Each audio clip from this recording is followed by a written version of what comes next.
And so what is the minimum I look to get back from a sale? Hey guys, welcome to the channel. My name's Rob. I'm Chesapeake Picker. So I went to a ton of garage sales this weekend, but unfortunately, it's not really good. I didn't find anything. Man, I found like next to nothing. I got some CDs, I got a couple, I got a box set of a TV show, and I got, the only good thing I got, and it was at the tail end, and it was a friend of mine said, hey, there's a garage sale in my neighborhood. So I got the whole book series of Harry Potter for like $3.50. So that was a good score. I could probably flip that to about 50 bucks or 30 to 40 bucks. But it was a bust all weekend. My buddy George, who you've seen in some of these videos, he was out, he called me. He's like, man, do you find anything today? I said, no, I am not seeing anything. It's been just awful today. So I don't even think I'm gonna go out tomorrow because most of your Sunday sales are also Saturday sales. So if I see something that pops up that's, hey, Sunday only, I might go check that out. If not, I might just hang out with the family.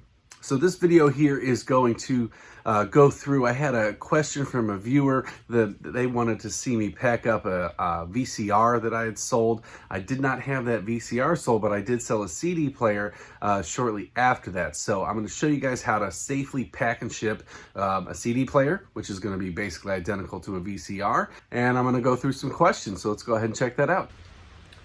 All right, guys, so I had a request from a viewer to show how to ship out a VCR. I don't have a VCR currently to ship out, so we're going to ship out this DVD. We're going to ship out this DVD player. This is a Sony model number DVP-NS755V DVD CD video CD player. So pretty much the same packing that goes into that. So let's go ahead and get going. So normally I'd go pretty heavy on this for the bubble wrap. If you saw my video where I packed up a Pyrex dish, or not that it was a Pyrex, it was a clay thing, I used the same big bubble wrap. I'm probably going to have to use more than that. I'm probably going to have to use my thin bubble wrap because I'm almost out of this. So I ordered it, and I got a great deal on it from Supply Hut. If you guys have not checked out Supply Hut, I definitely would recommend them for shipping supplies. The prices on it were great. I got turned on to them. It was a Lonnie over at Shed Flips that bought a bunch of boxes for his Funko Pops. And he got them through there at a great deal, and they arrived super quick. Mine said 2 to 9 days shipping. We'll see what happens there.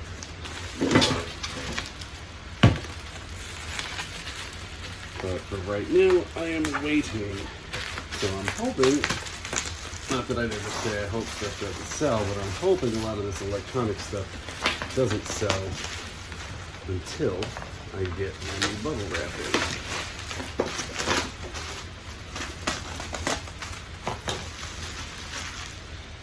So they make this in extra wide formats that you can get. This is just the standard one I got, so I don't really have. I have to cut 2 pieces. Okay. Okay. Do not have flip flops. No. Now, instead of double layering this with orange wrap. So double layering this is gonna just add a lot of extra protection to this. If I had more of the orange bubble wrap, I would be using that, but we're gonna use this one instead.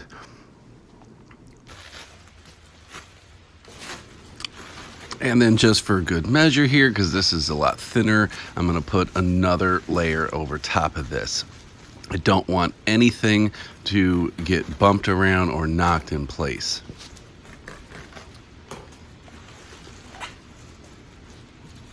So once I've made a nice tight sandwich over this whole thing and it's fully wrapped up, we are gonna move on to the next step. But you definitely want, with electronics, there to be no chance that anything's gonna get messed up. Now the cord, that's not gonna break. I don't need to do anything special with the cord. So we're just gonna leave that out of the bubble wrap and put it here. If I wrap it up in there, I mean, I guess I could, but it just makes it a little bit wider where I can move this cord around once I get it into a box if I need to get it into a certain place to make things fit right, and also there's no chance that, you know, the metal prongs off that are going to scratch anything up.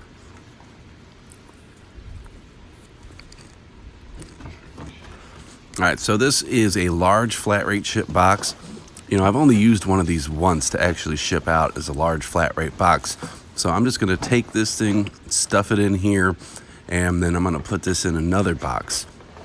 But these are great for shipping big things. You know, the price on this tends to be too high, and this box is not sturdy enough to ship out just as is. We're going to have to do a lot more work to make sure this thing arrives safely. So it's just a little bit too long, so I'm going to use my box resizer and just cut this guy down. This is going to give it a little bit of added protection on that end as well, because when you resize these boxes, you give just a little bit more padding, because you're taking those side flaps are going to go down deeper. Those bigger flaps are going to cover that whole end, so nothing is going to pop out of there. And they're just a little bit too long, so let's go ahead and cut these guys down.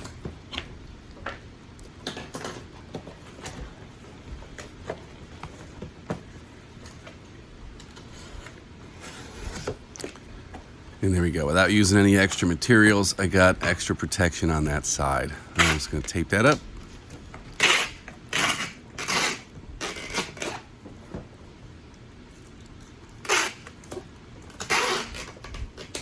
Don't have to go crazy on the tape, because again, this is going in something else. Now again, I don't want anything touching this box once it's on the inside, so I'm going to add another layer of bubble wrap on top of this box. Is this necessary? Maybe, maybe not, but I like to do it for these things, because again, I don't want to get a message from a customer that this thing arrived damaged and now I got to refund it and I got to make a claim with the post office and I have an unhappy customer. So I'm going to give myself some extra protection on this. I would not use the big bubble wrap for this if I had it. This would be a case where I would be just straight up using the small bubbles.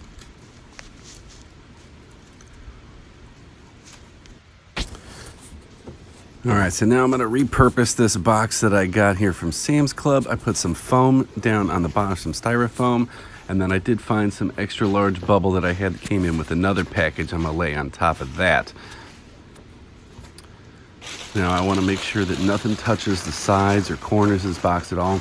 So you could use tissue paper if you have it. Some people say that's a little more, you know, store professional. Somehow we started getting the newspaper recently. Nobody ordered it, so I'm taking advantage of that free packing material. I don't think customers really care as long as their item arrives. And I'm going to stuff this around the whole perimeter of the box.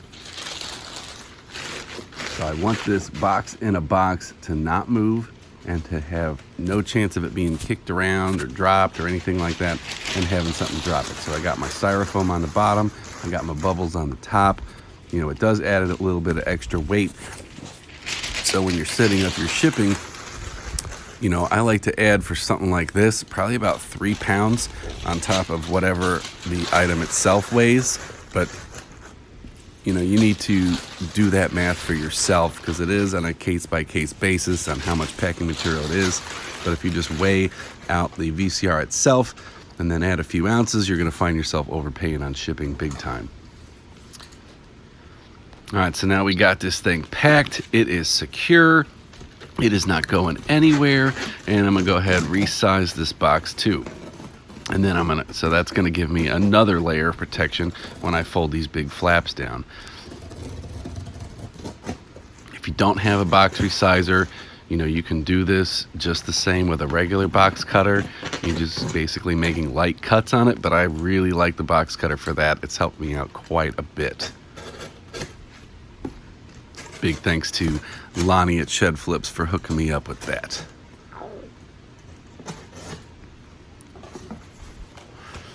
All right, so you see these big flaps come down. These flaps are staying in place. And then these ones on the side, you know, you can cut them down if you need to. I'm just gonna rip this tape off the end, and this is gonna go out just like this as long as my weight's good. So with all this extra packing material, you wanna stay in a certain weight. So I'm gonna weigh this out let's say this is at 0.2 ounces or something like that over, that would be way there. Boom, perfect as is. It's going out right at the poundage I need. So all I gotta do is tape this guy up and we're good to ship out. This is where I go a lot heavier on the tape. These box resizers, you know, while you're making the box sturdier for the item inside, you need to tape these things up when they're like this, because those extra flaps are not meant to sit that way. So I'm gonna put tape all over this, several sections to keep it down, keep it tight. And then we're also going to tape 2 ways at least, so that nothing comes loose, because I don't want this thing opening up in transit.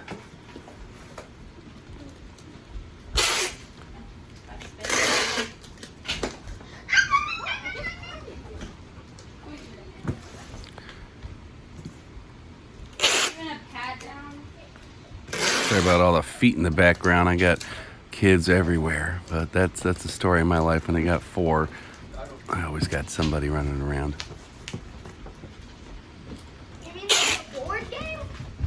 This isn't the best shaped box, but it's gonna survive. You know, it's got a little ding there in the corner. But again, this is box in a box, and I've already got it pretty well protected. This extra box is just so that my internal box doesn't get damaged. So as long as that thing survives, I'm good. All right, guys, that's how to safely pack a VCR or DVD player up for shipment. Hope you learned something. All right, so I've got a question from a viewer, Jeff, here. This is a big question, so this is going to take up the rest of the video here. I'm going to break this up.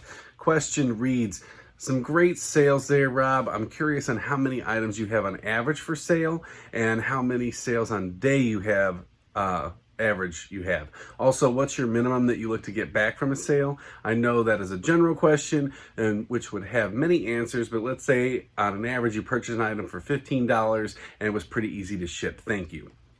All right, so big question. Let's go ahead and run that down.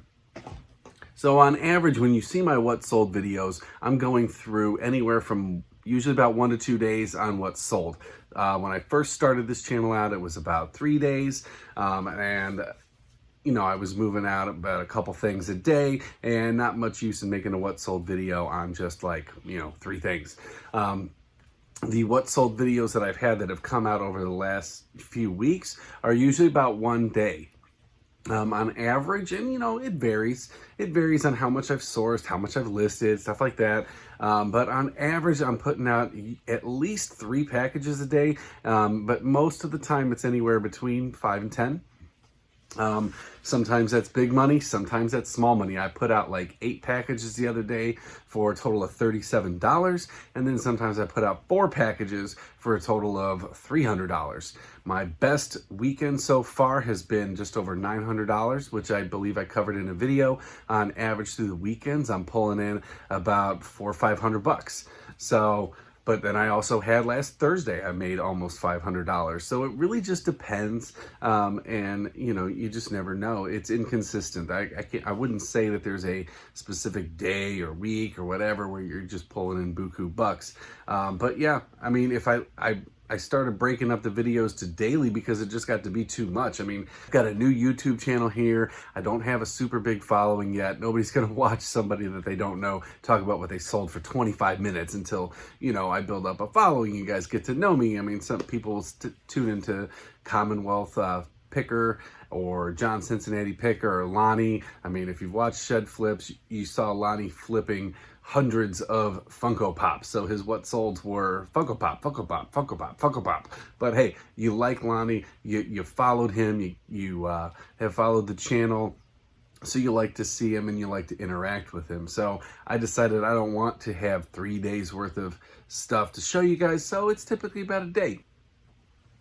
All right, so what is the minimum I look to get back from a sale? So, you know, I gotta say it depends also as well on what it is I'm selling and how hard it's going to be to sell and how long it's going to sit. So, you know, if it's glassware, let's just say I like to make 50%. I like to triple my money in general. I like to triple my money. But if I'm going to buy glass and I'm going to sell for $3 and I'm going to pay $1 for it, okay, I'm tripling my money, but that glass might sit for 6 to 8 months. I don't want a glass that's going to sell for $3. I want a glass that's going to sell for $8, $9, $10, $12. I want to make a lot more profit on that item because I'm going to be sitting on it. It's going to take up a lot of room in my shelf. All right, so let's say a VCR, okay? VCRs, let's say it costs you 20 bucks. I would never spend 20 bucks on a VCR. I probably wouldn't spend over 7 on a VCR unless it was a Sony and I could really test it out at the source and make sure that it was working. A Sony, Panasonic, something like that might be a higher end one. But let's just say I spent 20 bucks on it, okay? And I'm gonna sell it for 40, because on average your VCRs are probably gonna sell about 35, 40 bucks. Here and there you're gonna get a good one that's gonna sell for $150, but those are rare. And a lot of times those things aren't gonna work. All right, so let's just say I don't know if it works fully. I'm buying this thing for $20. I'm gonna list it, I'm gonna sell it for 40, so I make a 50% profit, right? Well, wrong. It's also gonna cost me about $20 to ship that out, roughly, anywhere, depending on where it's going. Let's just assume it's 20 bucks. So final value fees, if you have a store with eBay, running roughly around 13%. Again, it varies on what you're selling. Some things are higher, some things are lower, but once you factor in your PayPal fees, your final value fees, your final shipping fees, all that stuff, it's usually about 13%. So 13% of that $60 sale now comes to $7.80. Let's just make it 8. So now you're $28 invested on a sale that you're going to make $40 on. Is it worth buying this item to potentially have it defective? Because I would say on average about a quarter of the VCRs that I pick up are not functional. So you just have to throw them out. I mean, it is what it is. You could redonate it, I guess, but then some other sucker's going to buy it. So it depends on the item. If it's an item that could have a high rate of return or a high rate of defect, you're not going to want to spend that money. So let's say you're $28 invested on something that you're going to sell for $40, and now you're only going to make 12 bucks. What's your time worth? You got to wrap that thing. You got to box it. You got to double box it. You got to pad the corners. You got to make sure that thing's great. And still, there's a good chance that it's going to get damaged. There's a good chance that somebody's going to say something doesn't work. And also items like that have a high rate of scammers that try to rip you off and say, hey, it doesn't work. Hey, it came in. Some people have had, I watched a video with Pete, the Craigslist hunter. He is a great one to watch for stuff like this, where somebody swapped out the internal components of a VCR and tried to ship it back to him, or they'll ship you out the wrong VCR. You got to make sure you take a picture of the model numbers and stuff like that and verify if you ever do get a return. Sorry, I'm getting a little bit off track there. You have a high rate of return, so I would never spend 50% on a VCR. I want to at least 5 times over make my money on that. So I'm looking to spend about $4 on a VCR, or up to $7, $8 is the most I really want to spend, unless it's like a VCR DVD combo and I'm able to test it. So on average, if I can only double my money on something, it's not really worth it for me. I need to triple my money. Tripling my money is the best thing, because you got to factor in your fees. If you want to spend $4 to make 6, that's not bad if you have large quantities. So if you have, say, 100 of something, or 300 of something, or 10,000 of something, okay, you're going to make money over that. But, people that do what we do, most of the time we have 1 of something. I have 1 piece of electronics. I have 1 shirt. I have 1 pair of shoes. I don't have that renewable income. So it really just depends on the item that you have and what you want to have. So, but again, on average, I want to make about triple my money. So that way I cover my fees, I make a good profit, and I have something to reinvest into the business or put into my own pocket. So that was a bit long-winded there, but hopefully that answers your question. One more thing on that question before I move on. So it also depends on how long I'm going to sit on something. I think I mentioned it, but I didn't get into it. So if this is a high value item that you're going to move quickly, like right now, video games have been hot.